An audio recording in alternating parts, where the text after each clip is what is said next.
l'histoire d'un petit garçon que vous connaissez peut-être. Il rêvait de voler dans les airs, aller plus haut à toute vitesse et de toucher les nuages. Une chose était sûre, il voulait être pilote. Pilote de chasse pour être précis. Il s'agit de Jacques Bautelin, que j'ai l'immense plaisir d'avoir rencontré. Voici son histoire. C'est très difficile pour moi de dater ce qui a vraiment été le début de ma vocation aéronautique. J'ai habité Dijon à une certaine époque, mon père était militaire, donc on se baladait dans différentes villes. Mais à Dijon, à cette époque-là, il y avait la patrouille de France qui était basée. Et j'habitais dans un quartier pas très loin d'ici, et je voyais les avions de la patrouille de France qui s'entraînaient. Et ça faisait partie peut-être quelque chose de commun pour moi. Mais je crois que c'est plutôt quelques années plus tard où mon père, en fait, qui aimait bien jouer au tennis, m'avait amené jouer au tennis avec un de ses copains. Et il se trouve qu'à côté, il y avait un meeting aérien. Donc on n'avait pas été voir le meeting aérien, mais j'ai vu les évolutions de ces avions et je me rappelle aussi d'avoir entendu les réactions de la foule, les applaudissements, les choses comme ça. Ça m'a vraiment marqué et je pense que ces deux événements ont été très significatif dans la construction de cette envie que j'avais.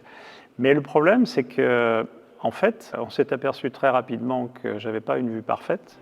Et moi, mon rêve, c'était d'être pilote de chasse dans l'armée de l'air française. Et on m'a dit, tu seras jamais pilote. Non seulement tu ne seras pas pilote de chasse, mais à l'époque, les normes n'étaient pas celles d'aujourd'hui. Tu ne peux pas non plus être pilote de ligne. Donc, ça a été une très grosse frustration qui a fait que j'ai rien fait à l'école. Et cette frustration a été longue et il a fallu trouver un chemin de compensation à cette frustration. Donc, j'ai passé mes brevets de pilote en aéroclub. Après, j'ai fait de la voltige de compétition. Ça marchait plutôt bien, mais j'avais pas d'avion sur place, j'avais pas d'argent pour m'entraîner. Donc, l'idée, ça a été de dire comment voler plus sans payer. C'était même pas de gagner ma vie. Et l'idée, c'est de faire des meetings aériens. Et pour faire des meetings aériens, comme je n'étais pas champion du monde de voltige, je n'avais pas un avion merveilleux pour me faire engager, il fallait créer quelque chose de nouveau, quelque chose d'original. Et ça a été cette idée de faire une patrouille acrobatique qui a été amateur pendant 2 ans, 1980-1981, 2 Cap 10, puis 3 Cap 10. On louait les Cap 10 dans les aéroclubs. Merci aux présidents de clubs qui nous ont laissé ces avions, parce qu'en plus, on faisait quand même des choses qui étaient potentiellement dangereuses avec, donc ça nous a beaucoup aidé.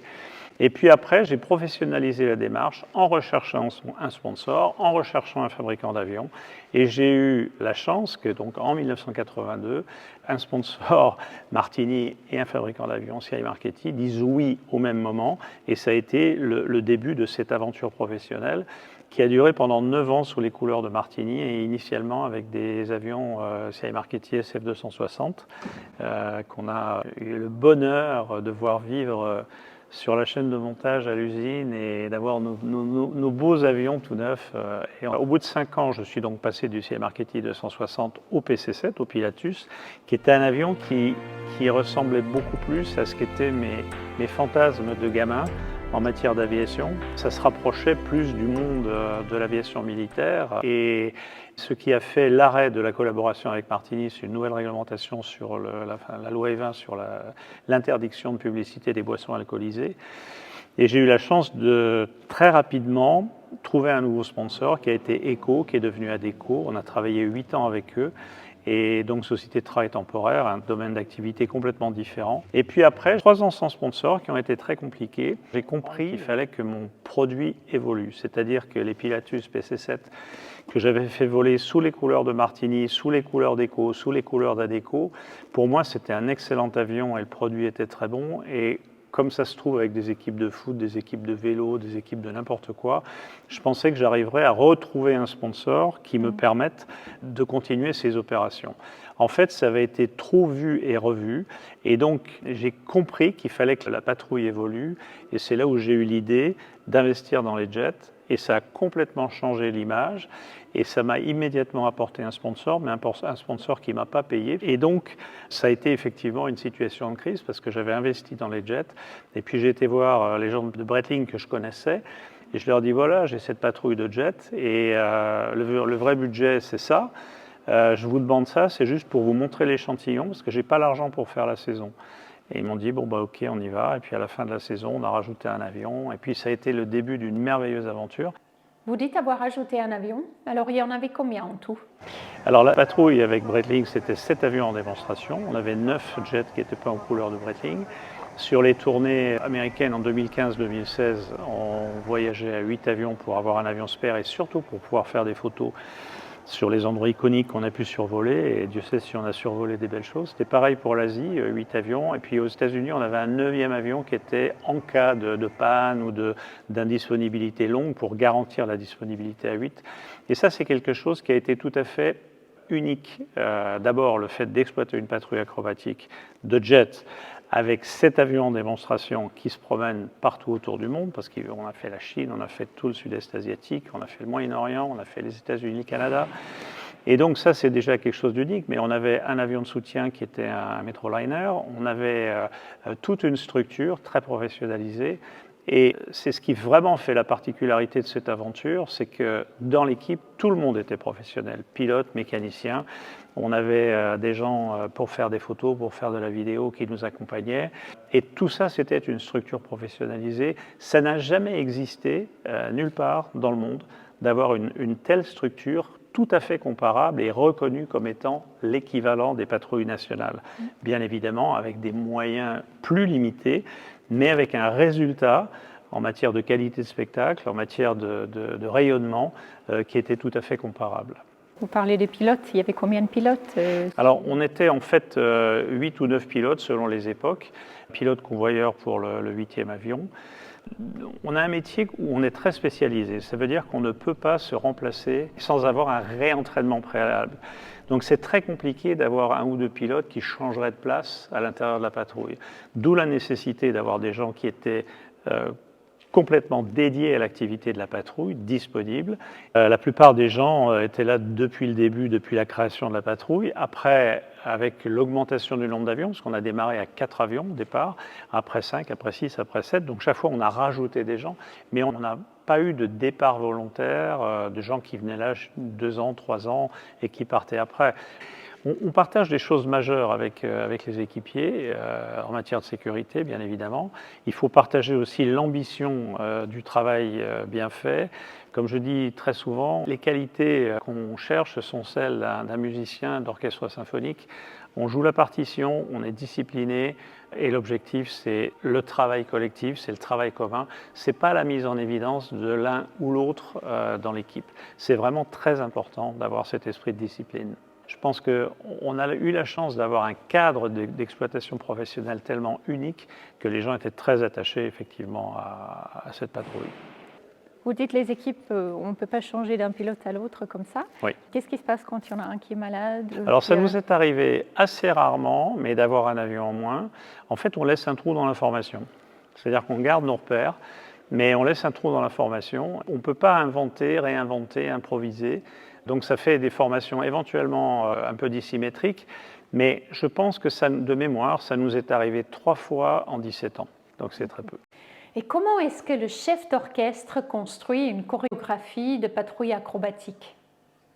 La manière de concevoir le spectacle, c'est d'abord une démonstration, c'est un compromis entre ce que peut faire l'avion et ce que savent faire les pilotes.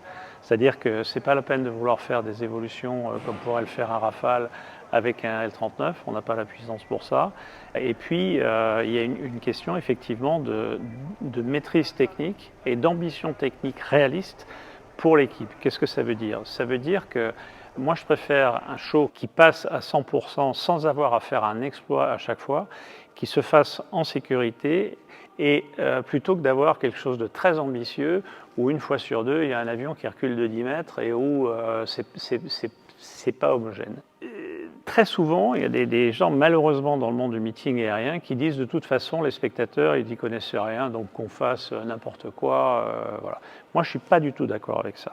Pour moi, c'est aussi comme la musique, c'est-à-dire que même si vous n'êtes pas musicien, vous écoutez une pièce de musique, si c'est en place, vous trouvez que c'est bien, que c'est normal, et s'il y a des couacs, eh ben vous allez dire, mais c'est quoi ça? Eh ben, nous, c'est pareil. Si le rythme n'est pas bon, s'il y a des avions qui reculent, si les formations ne sont pas symétriques, eh bien, le public ne va pas mordre. Et par contre, notre métier, c'est de créer une émotion, mais au sens émotion de spectacle, pas faire peur, pas angoisse.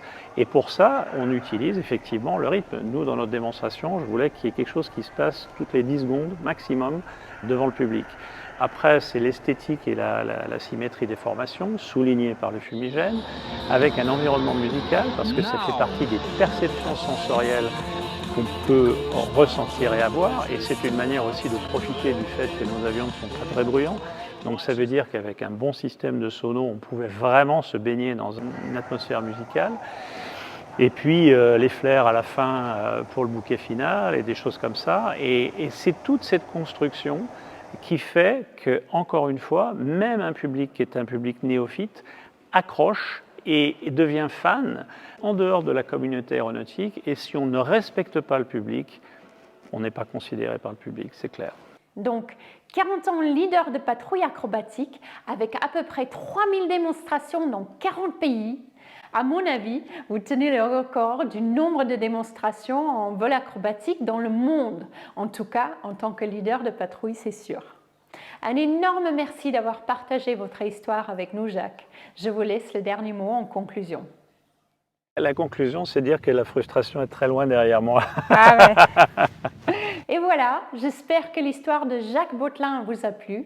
En tout cas, il y a tout pour inspirer les passionnés à ne pas abandonner leurs rêves, peu importe les obstacles.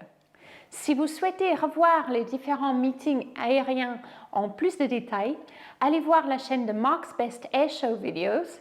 Il a suivi le Breitling Jet Team de près et il a des films vraiment exceptionnels en 4K. Je vous mets le lien dans la description. Et il y aura prochainement une vidéo sur Apache Aviation et leur exploit d'aujourd'hui. Donc abonnez-vous et cliquez sur la cloche pour ne rien louper. Merci d'avoir regardé et à très bientôt sur Fly High.